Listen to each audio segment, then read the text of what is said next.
Good day, I'm Natasha Marie Bitaniedo and I'll be performing a post mortem care to a patient. First, our supplies is a body bag, 3 name tags or 3 patient labels, a fitted and flat sheet, a hospital gown, and supplies for a bed bag. First, we need to do is if there is a sign that you're supposed to place outside of the door in the hallway, make sure you do that first.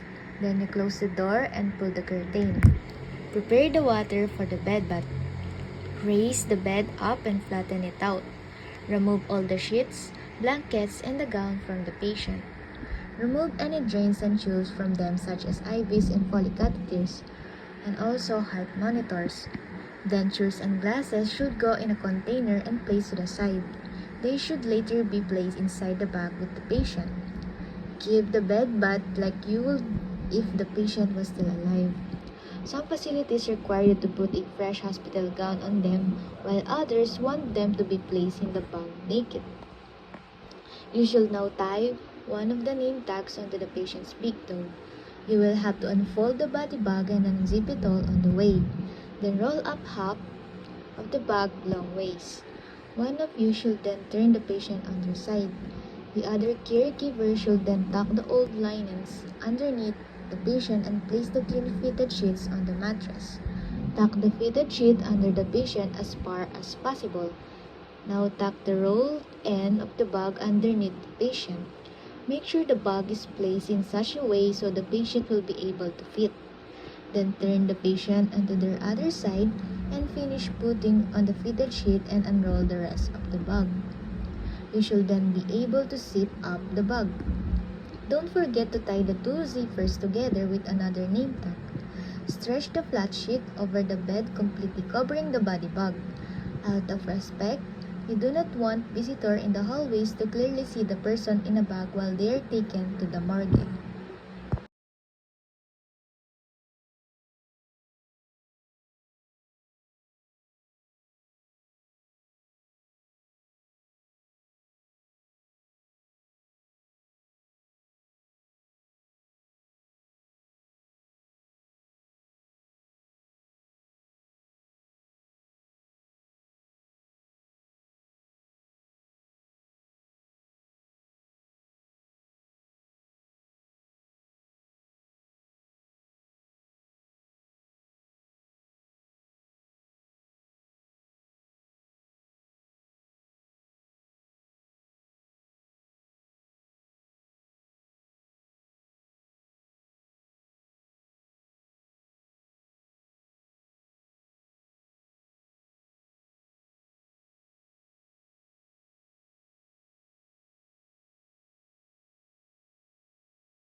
Good day, I am Natasha Marie Bitaniedo and I'll be demonstrating on how to apply a hot compress to a patient. First, we need to verify patient's identity using 3 identifiers.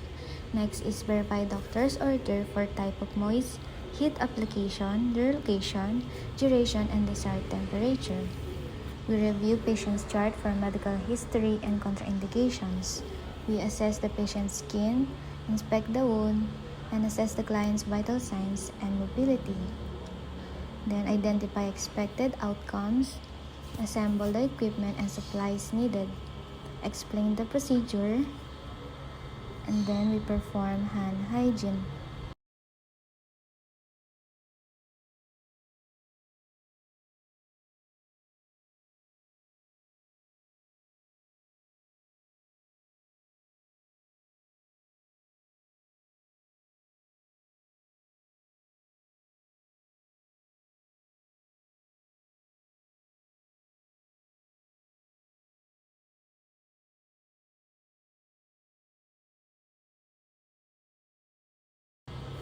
Place a towel or absorbent pad under the area that you will treat. Apply heat compress to the affected area molded over the side. Check the area of application every 5 minutes for tissue tolerance. Stop application immediately if any untoward incident or problem occur. After the prescribed time for the treatment up to 30 minutes, remove the warm compress. Inspect the body part of the wound condition for evidence of the effectiveness of therapy and sensitivity to touch. Ask the patient to describe level of comfort and burning sensation following the treatment. Then we identify any unexpected outcome. Document and report all pertinent information of the procedure performed.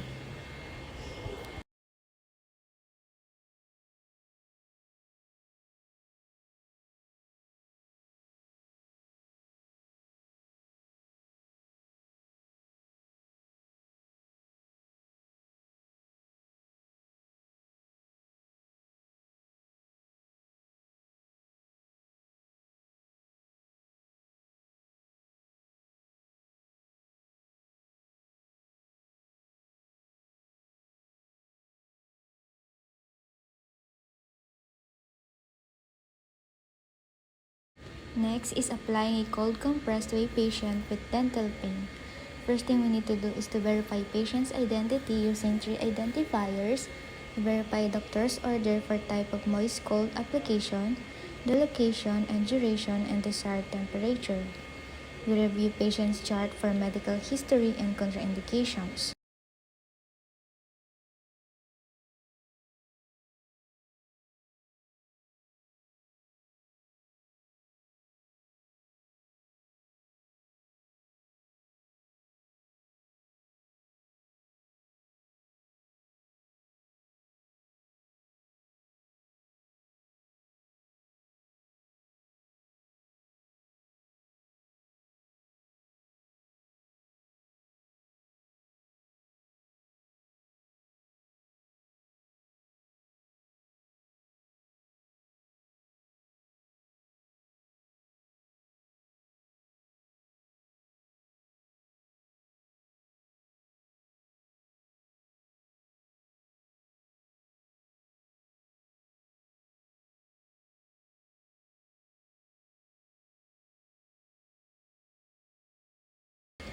Then we assess the patient's skin around the area to be treated, inspect wound, and assess the patient's vital signs and mobility. Then we explain the procedure to the patient clearly and completely with patient's approval. Then we provide privacy at all times. Perform hand hygiene and apply clean gloves. Then place a waterproof pad or towel under the patient's body part if appropriate. Submerge washcloth or small towel into the water and wring out excess moisture. Apply cold compress to affected area, molded over the site. Remove, remoisten, and reapply to maintain the cold temperature as needed. Check skin condition every 5 minutes. Stop application immediately if any untoward incident or problem occur or after 20 minutes or the prescribed amount of time.